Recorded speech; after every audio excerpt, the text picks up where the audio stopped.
Thank you, Lisa. Fortunately, we are getting close to US election time, and we'll soon know who Bush's successor will be. The economic crisis is on its way. This morning, the Chancellor Alistair Darling held a press conference to explain his anti-recession strategy and the key points of his pre-budget report. He started by saying that, first of all, he would have to tear up Gordon Brown's rulebook, which had been intended to be the Bible of the new Labour macroeconomic policies. Our business correspondent, Simone Guglielmi, has more. Mr. Darling said that increasing borrowing is currently the most reliable way to get out of the economic crisis, despite the fact that UK economy is faced with a loss of billions of pounds in corporate taxes due to the decline in companies' profits.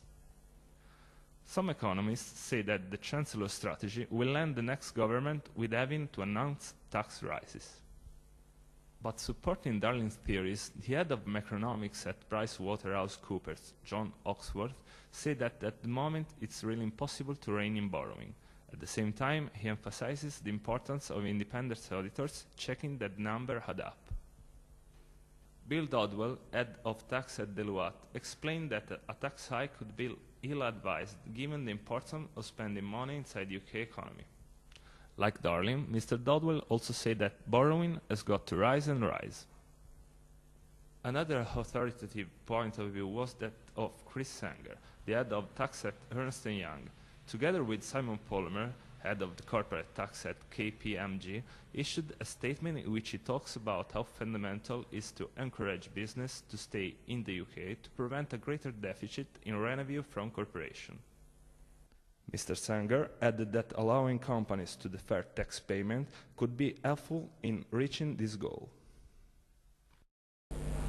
Anyway, there is good news from the stock exchange.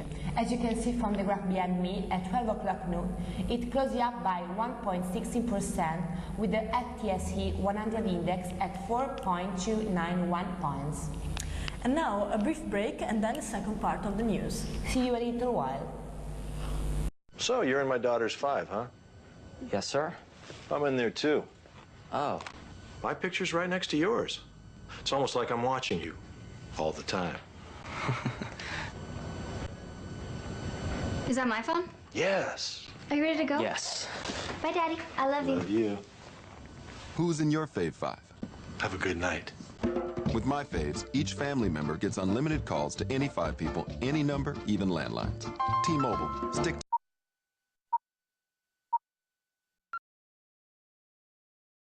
Looking for a close shave? Then you're looking for the new Quintipio Mega Shave. Now with 15 extra large blades.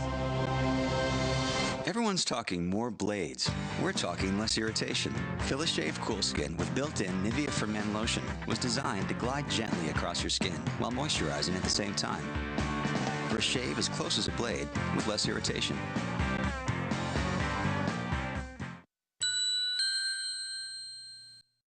Das hier ist mein Sektor. Das hier ist das wichtigste Gerät des Küstenwächters. Das Gerät und das Gerät. Überlebensradar.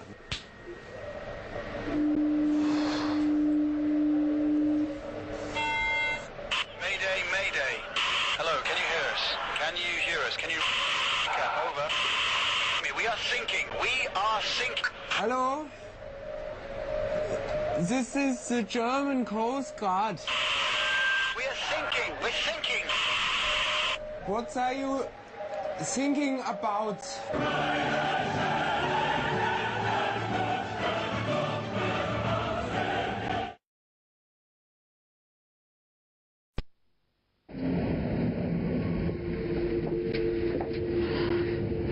What if your husband comes back tonight? Not in this weather. Sure? Not in this weather.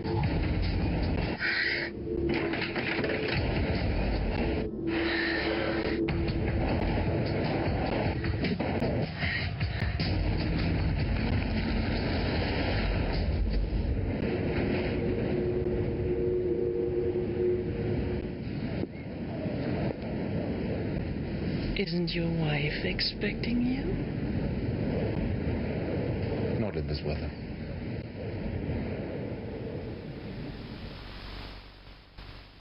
Are you ready? Now that's the funk, strike the funk, freak the funk, hype the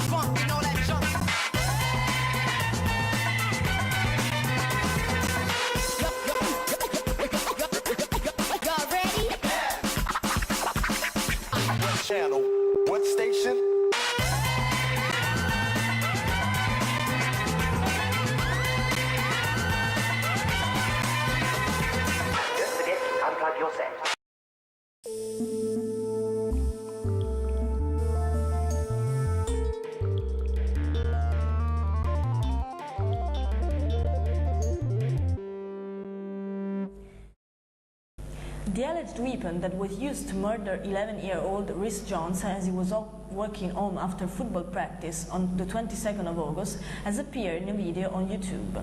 The gun, which was found in the house of an unnamed teenager, appears to be identical to the one that appears in the video Cocaine Vid. The weapon, a Smith & Wesson .455 revolver dating from 1915, was said by the gun expert Mark Robinson to be of the same type as the gun found. The Mr. Robinson also said that the bullet which struck Rhys didn't fly throughout the heat left the barrel. He explained that this could have been caused by a different size bullet being used from the type the gun was designed for, or by the inside of the barrel being worn or damaged. The video has been removed from YouTube, but now there is a second video that this time made by Rhys Jones' parents, which is an appeal for information about the perpetration of the crime. Rhys Jones' murder provoked a strong reaction from the British people, causing the government to launch a £1 million campaign on gun crime in September. And now we're going to talk about a 25-year-old murder case which has been solved thanks to DNA profiling. This is a further step in the field of biotechnologies applied to crime investigation. Our correspondent Francesca De Pasquale has more. Thanks, Giada. I'm here in front of the Analysis Center in Keyworth to report on this complicated case that has baffled detectives for a quarter of a century. Colette Aram was killed 25 years ago after being raped by a stalker, who may soon be identified thanks to a DNA profile not present in the police database, but reconstructed in the laboratory. Martina Carnicelli interviewed Dr. Valentina Fanesi, a member of the team that has been working on the case early today. Dr. Fanesi, how did you manage to reconstruct the DNA in the laboratory? Well, recently, an important discovery has been made, STR, that is short tandem repeat, short and variable pieces of nuclear DNA. Today, it's possible to analyze them even from a small biological trace. Does STR allow you to identify a single person with certainty? It's 100% sure, because the odds of finding another person with the same genetic profile are longer than there are people in the world. Will these analyses also be applied to other murder cases? Yes, of course. STR is a fundamental discovery that can totally change the scientific research method. Thank you, Dr. Fanesi. While waiting for new development in the Colette Aram case, the police want people to come forward with the names of possible suspects, so the killer, who has lived quietly for the last 25 years, can be brought to justice. Back to you, Giada.